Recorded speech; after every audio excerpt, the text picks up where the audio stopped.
Welcome to our tutorial on how to save and optimize a route using the Zeo Route Planner. Start by clicking on the plus icon to create a new route. A new window will pop up. In this window, assign the driver and provide the necessary details like start location. Specify where the route will begin, start and end time.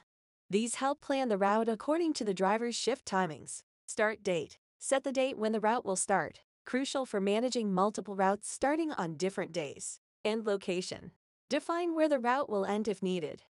Next, add stops to your route. This can be done manually, by importing a file, or by selecting from favorites. In this video, let us manually enter the stops. Once all stops are added, click on Save and Optimize. The system will process and provide an optimized route that minimizes the total time to cover all stops. And that's it. You've successfully saved and optimized a route. Thanks for watching.